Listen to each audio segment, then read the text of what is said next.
কাজা নামাজ আদায় করার নিয়ম কি এবং এই কাজা নামাজটা কি, এটা কিভাবে পড়তে হবে, কোন কোন সময় এই কাজা নামাজগুলো পড়তে হবে এবং কাজা নামাজে কোন কোন সূরা পড়তে হবে, এই কাজা নামাজ সম্পর্কে আজকে আমরা যাবতীয় যে বিষয়গুলো আছে প্রত্যেকটা বিষয় সম্পর্কে আমরা আলোচনা করব ইনশাআল্লাহ। এজন্য আমাদের বিভিন্ন সময় নামাজগুলো আমাদের কাজা হয়ে যায়। নির্ধারিত সময়ে যে নামাজগুলো রয়েছে আমরা এই সময়ে আমরা আদায় করতে পারি না, পরবর্তী সময়ে আমরা এই নামাজগুলো আদায় করি, এটাকে বলা হয় মূলত কাজা নামাজ। তো আমাদের বিভিন্ন সময় কিন্তু এই নামাজগুলো কাজা হয়ে যায়।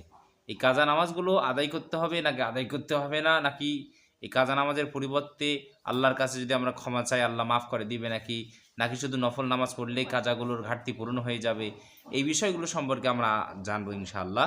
তবে তার আগে বলে রাখি, অবশ্যই ভিডিওটা দেখে আপনি যদি উপকৃত যদি হয়ে থাকেন অবশ্যই ভিডিওতে একটা লাইক দিতে ভুলবেন না এবং চ্যানেলে নতুন হয়ে থাকলে অবশ্যই চ্যানেলটি সাবস্ক্রাইব করবেন। তো সম্মানিত ভাইগণ বন্ধুগণ আমার, কাজা নামাজ কি? অনিচ্ছাকৃত, ভুলবশত বা অন্য কোনো কারণে নির্ধারিত সময়ে নির্দিষ্ট নামাজকে আদায় করতে না পারলে পরবর্তী সময়ে এই নামাজকে আদায় করাকে কাজা নামাজ বলা হয়। আবার বলতেছি, তাহলে অনিচ্ছাকৃতভাবে, ভুলবশত এবং অন্য কোনো কারণে কোনো মানুষ যদি নির্দিষ্ট সময়ে নির্ধারিত নামাজ যদি আদায় করতে না পারে এবং পরবর্তী সময়ে এই নামাজটা আদায় করাকে কাজা নামাজ বলা হয়। তো এরপরে যে বিষয়, কোন কোন নামাজের কাজা পড়তে হবে? ফরজ এবং ওয়াজিব নামাজের শুধু কাজা আদায় করতে হয়, তাছাড়া সুন্নত এবং নফল নামাজের কি হয় না, কোনো কাজা হয় না। এরপর যে বিষয় সেটি হলো, অনেক নামাজ কাজা হলে কিন্তু আমার সংখ্যা যারা নাই, কিন্তু এই কাজা নামাজগুলো আমি কিভাবে আদায় করব। ধরেন আমি 10 বছর বা 20 বছর আমি কাজা নামাজ আমি নামাজ পড়ি নাই, এই নামাজগুলো আমার কাজা হয়েছে, কিন্তু এই নামাজগুলো আমি কিভাবে আদায় করব, আমার তো সংখ্যা যারা নাই। তাহলে আপনাকে একটা নামাজ পড়া শুরু করে দিতে হবে। এরকমভাবে আপনি হিসাব করবেন যে আপনার 20 বছরে আপনার কতগুলো নামাজ হয়। এই নামাজগুলো আপনি খাতায় লিখবেন। লেখার পরে আপনি সেই অনুযায়ী আপনি এরকম করে যে হে আল্লাহ, আমার জীবনের প্রথম ফজরের নামাজের আমি কাজা আদায় করতেছি। এরকম করে খাতায় হিসাব করে আমাদেরকে কাজা নামাজগুলো আদায় করতে হবে। এবং আপনার আমার মন যখন সাক্ষ্য দিবে যে না, আমি যে নামাজগুলো কাজা করেছি এই কাজাগুলো আমার আদায় করা শেষ হয়ে গেছে, তাহলে তখন থেকে আপনাকে আর কাজা নামাজ কি আদায় করার দরকার নাই। এরকমভাবে হিসাব বের করে আমাদের কাজা নামাজগুলো আদায় করে নিতে হবে। এরপরে হলো যে কাজা না পড়লে গোনা হবে কি? আমার যে নামাজগুলো কাজা হয়েছে, আমি যে নামাজগুলো পড়ি নাই, এই নামাজগুলো যদি আমি না পড়ি তাহলে আমি কি গোনা হবে? হ্যাঁ, অবশ্যই আপনার গোনা হবে, অবশ্যই আপনার পাপ হবে।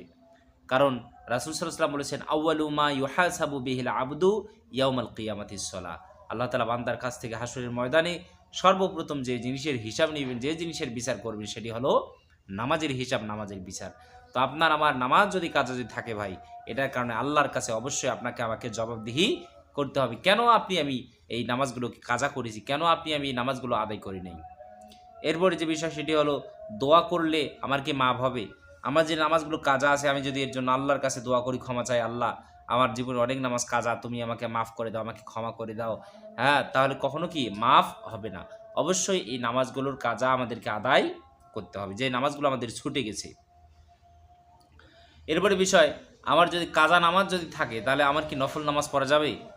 আমি কি নফল নামাজ পড়তে পারবো? তো যাদের কাজা নামাজ কাজা আছে এই মানুষগুলোর জন্য উত্তম হলো, তাদের জন্য উচিত হলো, তাদের জন্য আবশ্যকীয় হলো কাজা নামাজগুলোকে আদায় করা। কাজা নামাজগুলো তাদের যখন আদায় করা হয়ে যাবে তখন তারা বেশি বেশি করে তারা নফল নামাজগুলো তারা আদায় করবে। তবে যাদের নামাজ কাজা আছে এই মানুষগুলো আগে কাজা নামাজ আদায় করবে, তারপরে নফল নামাজ। এরপরে হলো, একসাথে অনেকগুলো কাজা নামাজ পড়া যাবে কি? ধরেন আমার অনেকগুলো কাজা নামাজ আছে, ফজর, জোহর, আসর, মাগরিব, ইশা, আমি কি সবগুলো এক অক্তে পড়তে পারবো? হ্যাঁ, আপনি সবগুলো একসাথে কি পড়তে পারবেন। আপনার জীবনে অনেকগুলো কাজা নামাজ আছে, আপনি 11 অক্তে, 4 অক্ত, 5 অক্ত, 6 অক্ত এরকম করে আপনি বেশি বেশি করে আপনি কাজা নামাজগুলো আদায় করে কি করে দিবেন, শেষ করে দিবেন। এরপর হলো কাজা নামাজে সূরা পড়ার নিয়ম কি? কাজা নামাজে সূরা পড়ার কি নাই, নিয়ম নেই। আপনি এমনিতেই নামাজগুলোতে যেরকম করে সূরা কেরাত পাঠ করেন ঠিক একই নিয়মে আপনি কাজা নামাজে সূরা কেরাত পাঠ করবেন। কাজা নামাজের জন্য আলাদা কোনো কি নেই, সূরা পড়ার নিয়ম নেই। এরপরে যেটা বিষয় সেটি হলো যে আহ, কাজা নামাজ কাজা নামাজ পড়ার নিয়তটা কি? এই কাজা নামাজ যে আমি পড়বো এটার নিয়তটা কীরকম করে হবে? তো আমি যে কাজা নামাজ পড়বো, যদি জোহরের কাজা নামাজ পড়ি, হে আল্লাহ আমি আজকের বা কালকের বা অমুক দিনের আমি জোহরের কাজা নামাজ আদায় করতেছি, আল্লাহু আকবার। এরকম করে আপনি যে দিনের যে অক্তের নামাজের কাজা আদায় করবেন, সেই অক্ত এবং সেই দিনটাকে আপনাকে অবশ্যই ধরিয়ে দিতে হবে। এভাবে আপনাকে নিয়ত করতে হবে। এরপরে হলো, কাজা নামাজ কি সবসময় আদায় করা যাবে? হ্যাঁ, কাজা নামাজ সবসময় আদায় করা যাবে, শুধু 3টা সময় ছাড়া। 3টা সময় ছাড়া কাজা নামাজ সবসময় আদায় করা যায়। 1 নম্বর সময় হলো যে সময় সূর্য উদয় হয়। আপনার সূর্য পুরোপুরি এখনও উদয় হয় নাই, প্রকাশ পায় নাই, সূর্য উঠতেছে, অর্ধেক দেখা যাচ্ছে আর অর্ধেক দেখা যাচ্ছে না, এরকম অবস্থায় কাজা নামাজ কি আদায় করা যাবে না। এরপরে দেখা গেল দ্বীপ প্রহর হয়েছে, সূর্য একদম সোজাসুজি মাথার উপরে, এই সময়ও কি কাজা নামাজ আদায় করা যাবে না। এরপরে হলো যে সময় সূর্য অস্ত যাচ্ছে, অর্ধেক সূর্য ডুবে গেছে, দেখা যাচ্ছে আর অর্ধেক সূর্য দেখা যাচ্ছে না, এরকম অবস্থাতেও কি কাজা নামাজ আদায় করা যাবে না। কারণ এই 3টা সময় হলো নামাজের নিষিদ্ধ সময়। এই 3টা সময় নামাজ পড়লে আল্লাহ তাআলা কি করেন না, ওই নামাজকে কবুল করেন না। এরপর যে বিষয় সেটি হলো, জুমার নামাজের কাজা পড়তে হবে কি?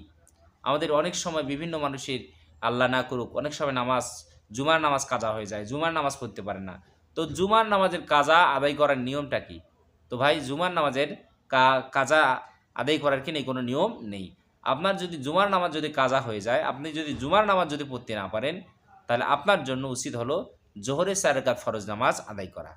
তাহলে যারা জুমার নামাজ যারা পড়তে পারবে না, জুমা মানে জমা, সবাই এক জায়গায় জমায়েত হয় যে নামাজটা আদায় করে, এটাকে বলা হয় জুমার নামাজ। এই জুমার নামাজ আমি যদি জামাতের সহিত যদি পড়তে না পারি, তাহলে অবশ্যই আপনাকে এর বদলে আপনাকে জোহরের 4 রাকাত ফরজ নামাজ আদায় করে নিতে হবে। কারণ জুমার নামাজ ছুটে গেলে এর কি হয় না, কোনো কাজা হয় না। তো এরকমভাবে আমরা নামাজ কাজা হয়ে গেলে, নামাজ ছুটে গেলে, বা নির্দিষ্ট সময় বা নির্ধারিত সময়ে আমরা যদি নামাজ যদি আদায় করতে না পারি, তাহলে এভাবে আমরা কি করব, কাজা নামাজগুলো আমরা আদায় করে নেব। তবে মনে রাখতে হবে, এই নামাজগুলো আমাদের কখনো ছেড়ে দেওয়া যাবে না। ইচ্ছাকৃতভাবে আপনার নামাজ কাজা করা, এটা হচ্ছে চরম গুনাহ। রাসূল সাল্লাল্লাহু আলাইহি ওয়াসাল্লাম বলেছেন, কেউ যদি ইচ্ছাকৃতভাবে এক ওয়াক্ত নামাজ যদি ছেড়ে দেয়, তাহলে তার জন্য 2,88,00,000 বছর তাকে জাহান্নামের আগুনে জ্বলতে হবে। নাউযুবিল্লাহ, নাউযুবিল্লাহ, নাউযুবিল্লাহ। আল্লাহ তুমি আমাদেরকে হেফাজত করো, তুমি আমাদেরকে মাফ করো, এবং প্রত্যেক ওয়াক্তের নামাজ যেন আমরা সঠিকভাবে সময় মতো আদায় করতে পারি। আল্লাহ তুমি সেই তৌফিক দাও। কারণ নামাজ পড়া হচ্ছে ফরজ, আদায় করতে হবে, নামাজ পড়তেই হবে, নতুবা আল্লাহর কাছে কী দিতে হবে, আমাদেরকে জবাবদিহি করতে হবে। তাহলে এরকমভাবে আমরা কাজা নামাজগুলো সঠিক নিয়মে আমরা আদায় করব ইনশাআল্লাহ। রব্বুল আলামিন আমাদের সবাইকে ভালো রাখুক, সুস্থ রাখুক। সবাই ভালো থাকবেন, সুস্থ থাকবেন। দেখা হবে আগামী ভিডিওতে ইনশাআল্লাহ। আসসালামু আলাইকুম ওয়া রাহমাতুল্লাহি ওয়া বারাকাতুহু।